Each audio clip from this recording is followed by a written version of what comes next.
from Wingate University and WUTV. This is Wingate Today. Hello and welcome to Wingate Today. I'm Jeff Atkinson. Our top story, another edition. Even through the Great Recession, Wingate University kept contractors, suppliers, and construction workers busy. The downed economy hasn't stopped the university's construction boom. Another new building opened in January. We took you inside and showed you the construction last summer. Now the new 300-bed residence hall is open. The three-story, $8.2 million dorm is on the north side of campus, right next door to the Bat Center. It's awesome. I mean, it's a huge difference from Helms. That's the aging dorm Kevin Franco, a freshman from Raleigh, and his fellow students were in. Helms will be renovated. What do they like best about the new digs? The new beds. Yes, because those over there were no comment. But these are like everything's new. Scott Hunsaker, who heads up business operations, has been giving tours, recently taking the three new university trustees through the building. It has the latest state-of-the-art security, common areas with big screen TVs, and what students want more than anything else, more washers and dryers. This building has 3 times the number of laundry facilities than the old dorms. They've thought of everything. I think it's a great building. You walk in, the lights come on, and you don't have to worry about it, and everything is secure. And I think that's a major thing for freshmen, to be secure. It's a dorm for freshmen. Women are on the first floor. Men occupy the second and third floors. News about another new building now, the Levine College of Health Sciences on Main Street in Windgate. It opened about 18 months ago. The $16 million 3-story building houses the university's popular pharmacy and PA programs. A state-of-the-art teaching facility, but was also designed with the environment in mind. And recently, the architect on the project, Dennis Yates of Concord, presented University President Jerry McGee with a plaque signifying the facility attained the official LEED certified status at the silver level. We think universities should take the lead in such matters, and we're delighted to work alongside you to make this happen. Very few buildings attain the esteemed LEED certification, which is the nationally recognized standard for measuring building sustainability. At the end of the day, it's really about reducing the energy that the building actually uses, as well as saving natural resources for the planet. Attaining LEED status is an arduous process with a lot of documentation. Steel has to come from the U.S., waste materials have to be recycled. The Levine College of Health Sciences is only the second LEED building in Union County. He's the first graduate of a junior college in North Carolina to receive the prestigious Moorhead Scholarship to attend UNC Chapel Hill. But he got his start here, and now he's being honored. Wingate alum and contributing reporter Brian Stevenson has more. Brian? That's right, Jeff. It's the story of the generosity of Dr. Thomas Koontz. The Wingate grad and successful surgeon has never forgotten where he got his start. And just before a recent basketball game, Wingate had a chance to say thank you. The Bulldogs have been hitting the hardwood in Cuddy Arena for 26 years in front of thousands of Bulldog fans. It wasn't around in Tommy Koontz' day. He was a hoop star who graduated in 1960. But thanks to the generosity of now Dr. Koontz, the hardwood current Bulldogs play on has its own identity. It's my great pleasure to welcome each of you to what is truly an historic day for Wingate and also for Bulldog athletics.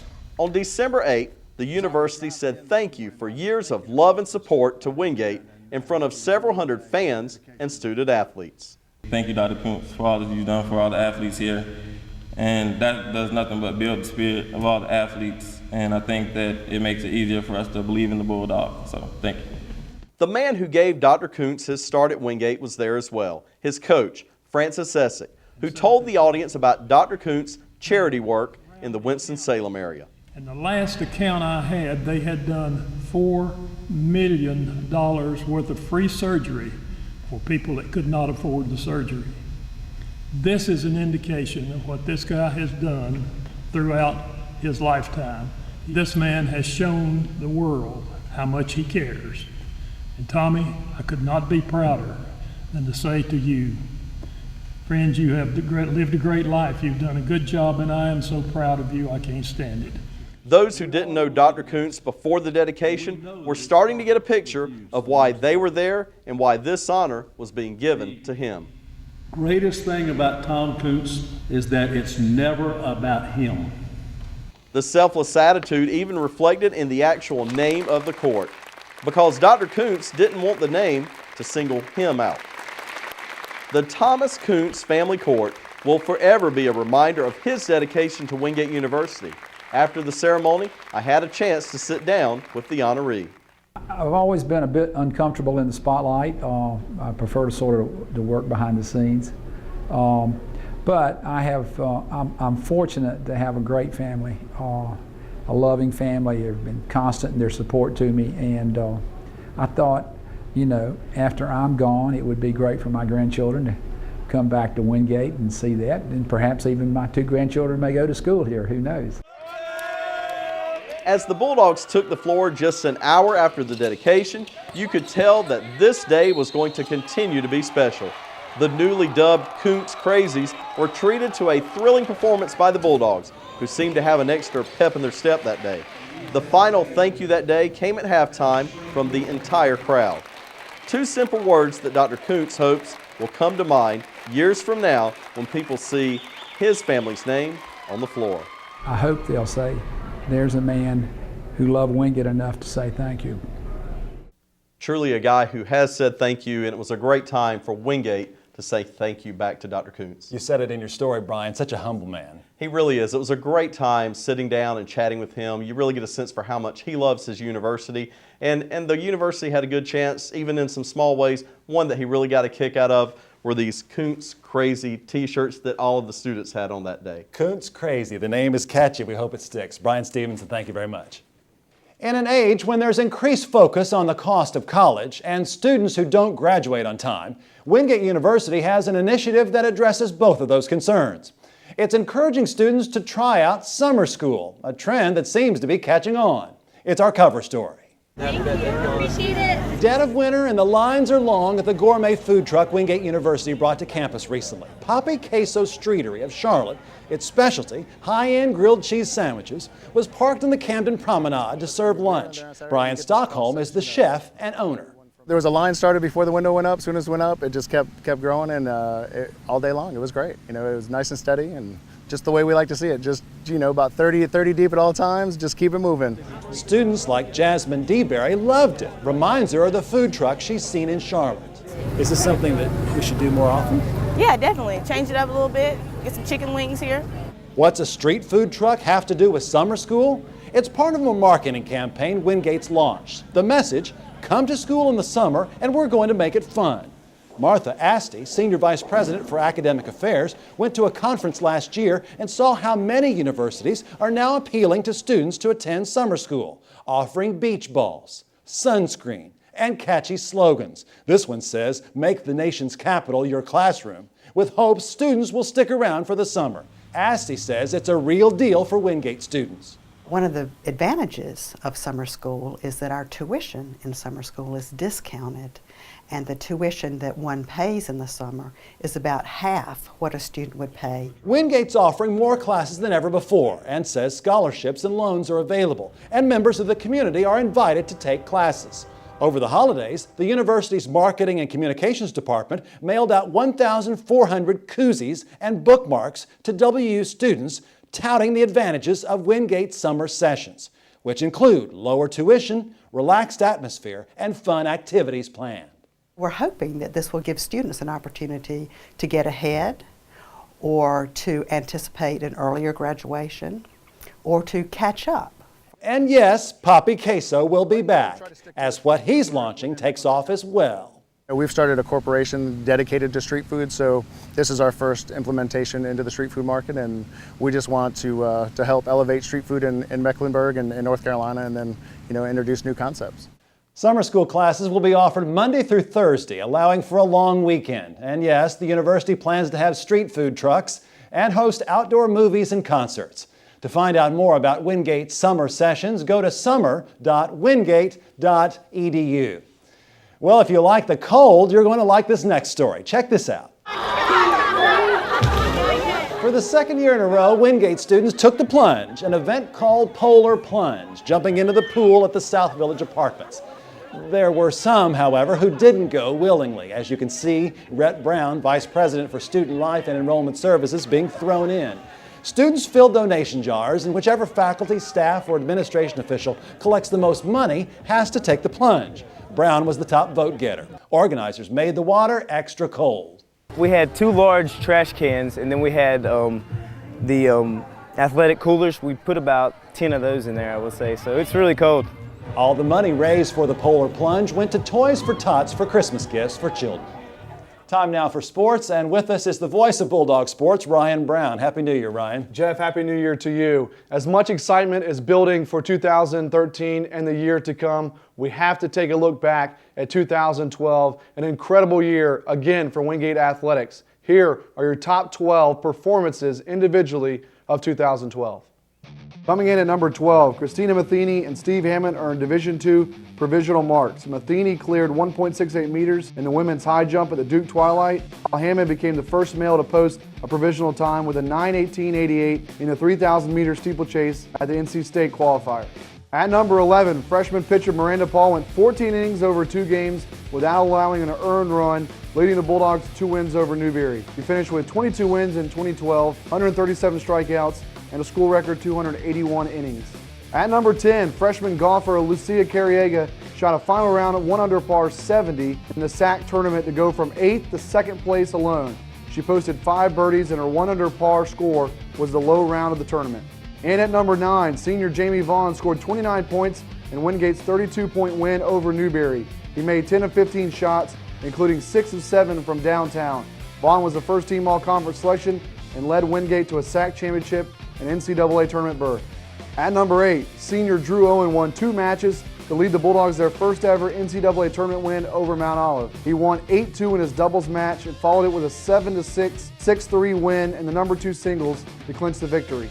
At number 7, golfers Clifford Blanquisette and Brian Denton both shoot 7 under at the Carolina Sands tournament, with Denton winning on the first playoff hole.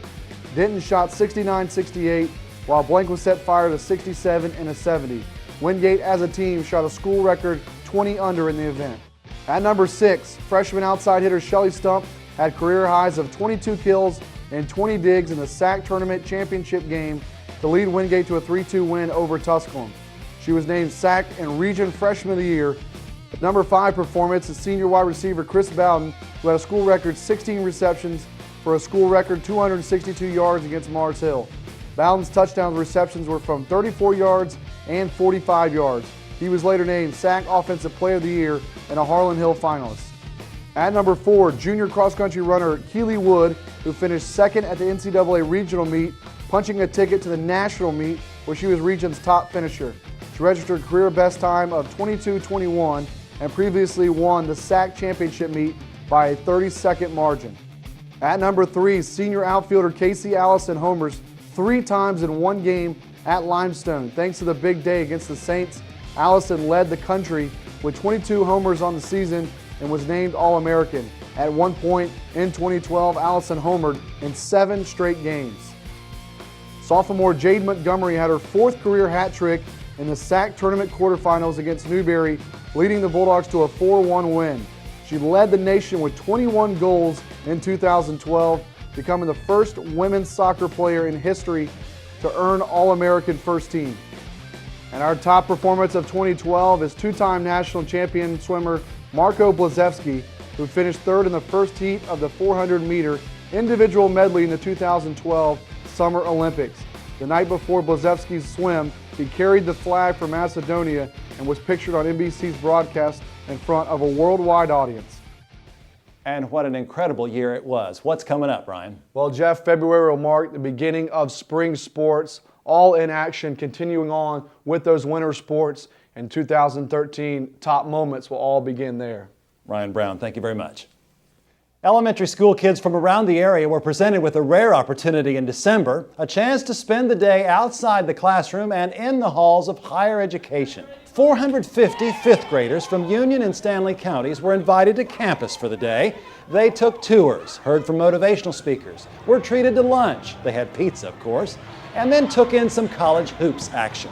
The first ever Future Bulldog Day was organized by the women's basketball coaching staff and the athletic department in hopes of showing kids all the doors that can open to them by going to college. They're planning to make it an annual event.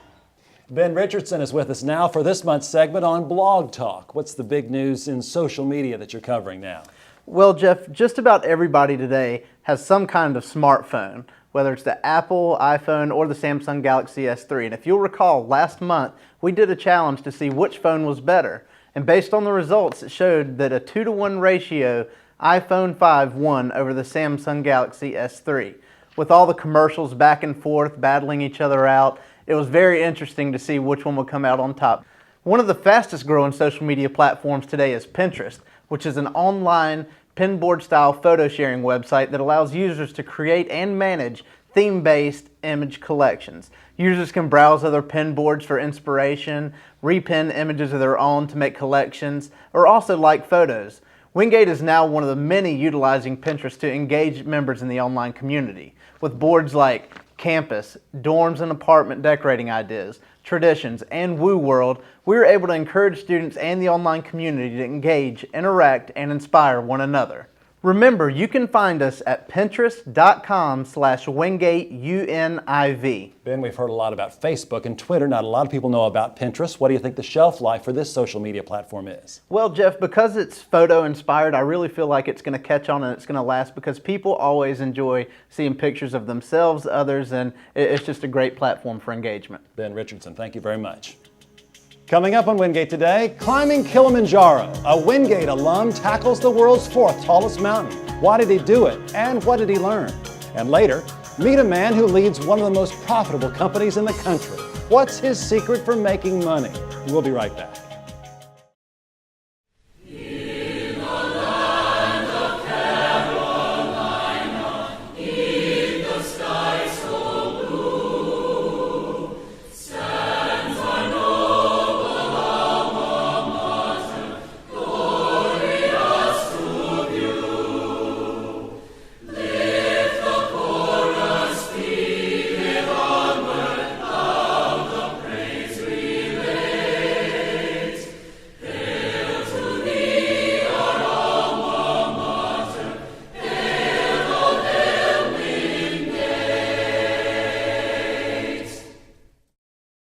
Welcome back to Wingate Today and our Alumni Spotlight.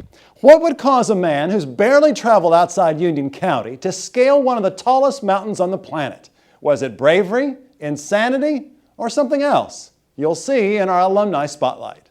Getting there was half of the adventure. He shows his slides with such enthusiasm, you almost feel like you're there. Tim Hamilton, 47 years old, a financial planner in Monroe, and Wingate grad from 1987.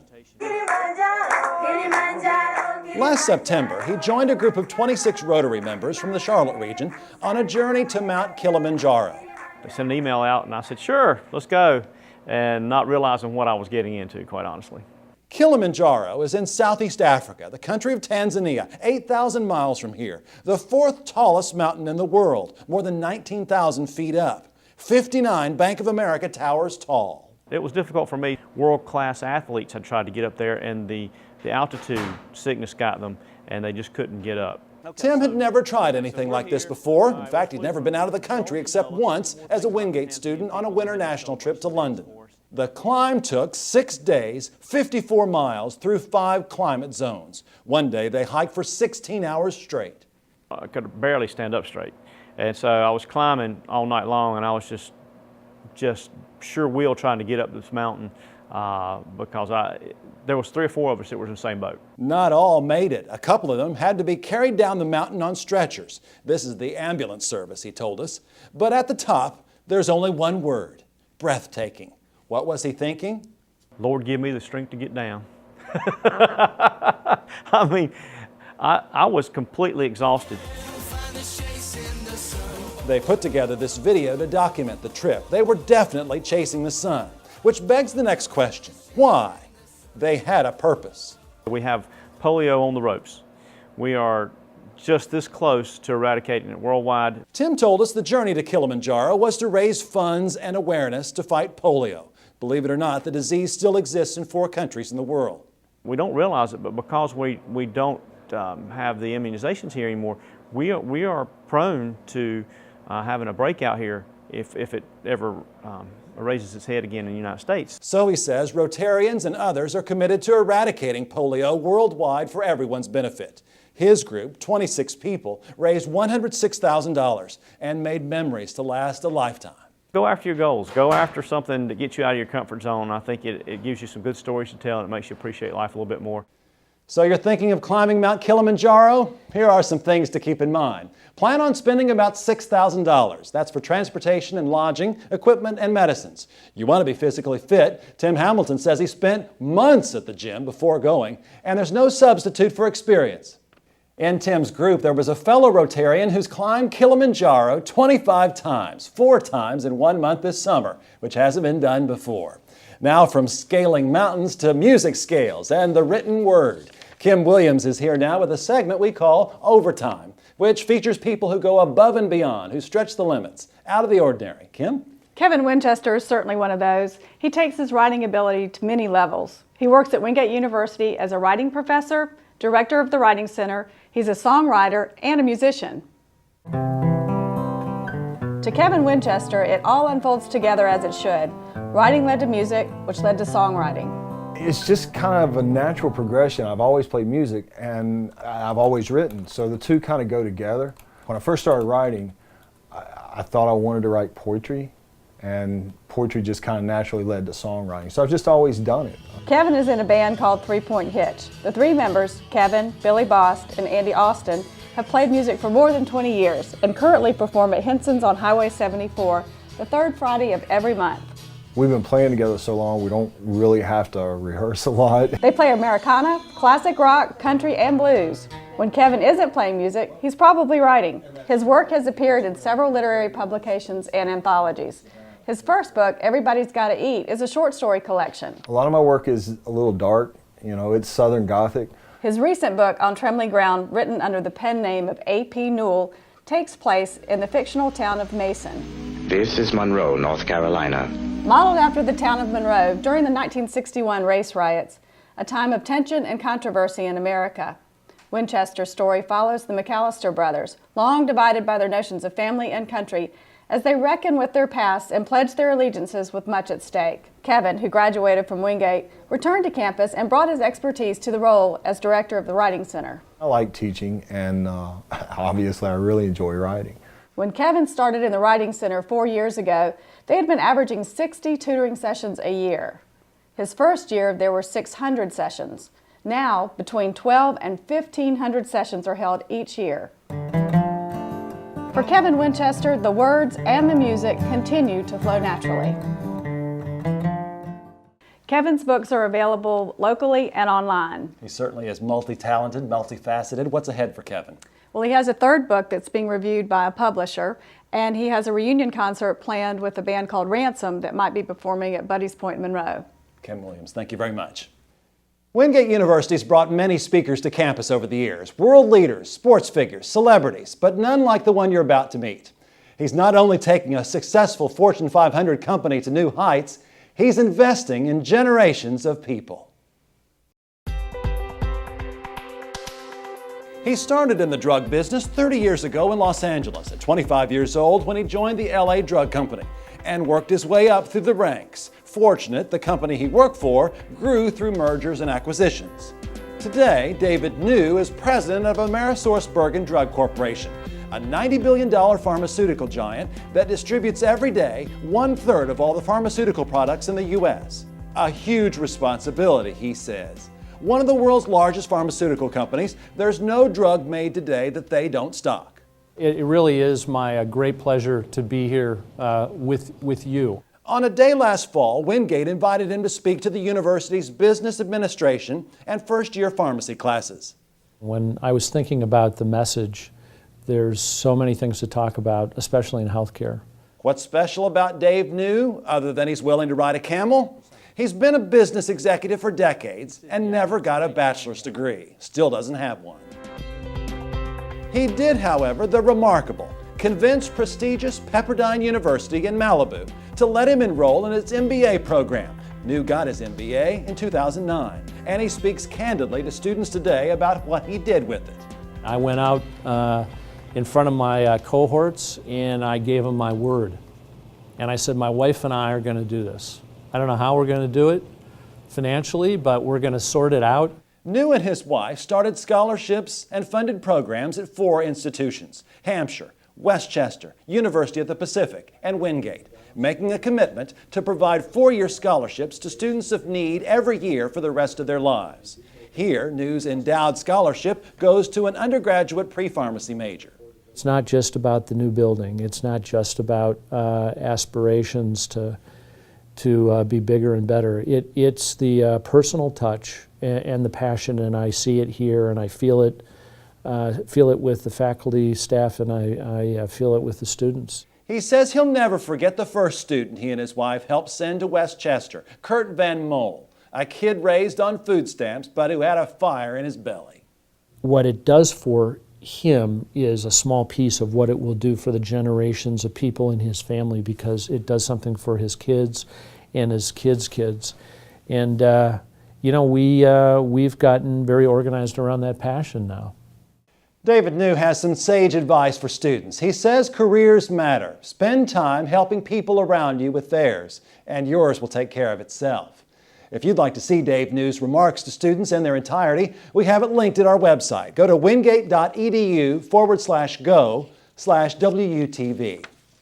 Here's another man who knows what it means to give back: Porter B. Byrum. He came from a humble background. His father was a Baptist minister in a small town in eastern North Carolina who had 5 sons he wanted to send to college. They never would have made it without the generosity of others, and Porter Byrum has never forgotten it either.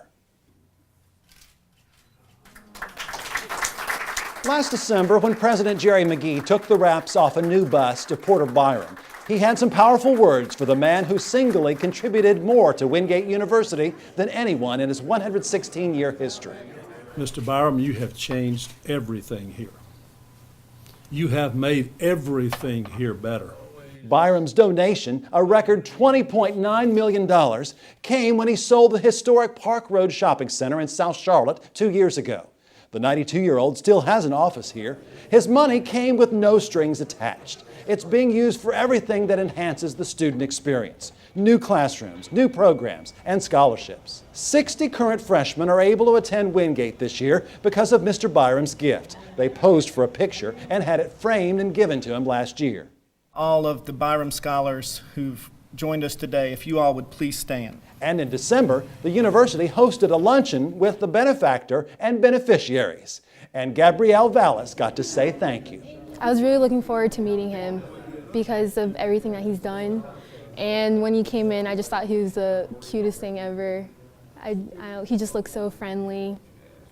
I was really glad to be able to meet him. And they did, each one coming by to shake his hand and share a moment. 60 Byrum scholars now. In 3 years, that number will grow to 200. 200 students attending Windgate each year from now on, thanks to Porter B. Byrum. Surely making an impact on their lives, their kids' lives, and the people they'll touch as musicians, teachers, pharmacists, and attorneys.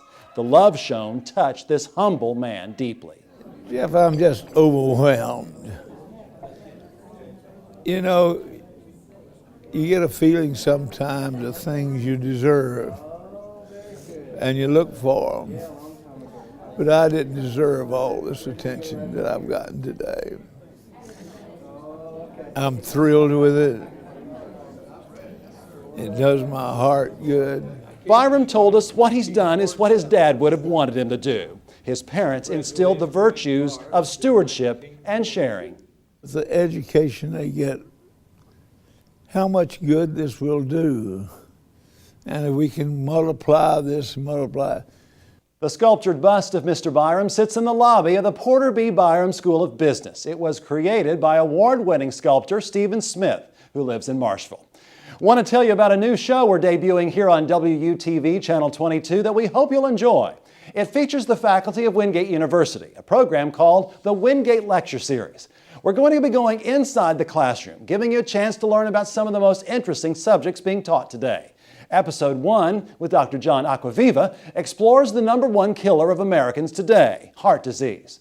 That's the Wingate Lecture Series, weeknights at 8:30, beginning February 4th here on WUTV Channel 22. And finally here, how's this for a birthday surprise? Check out this Ford Mustang GT we found parked next to the Stegall Administration Building recently. The owner had a birthday, and to celebrate, her friends peppered her car with sticky notes and stuck her boyfriend inside. They sent her on a scavenger hunt, and a blindfolded owner wound up at her car, and guess who was inside? We don't know how many Post-it notes it took. Suffice to say, it took a group of about a half a dozen people about 15 minutes to get them all off. Happy birthday, Morgan. And that's our show for this time. I'm Jeff Atkinson. Thanks for watching. Comments? Questions? Contact us. Wingate Today is a production of WUTV and Wingate University's Department of Marketing and Communications.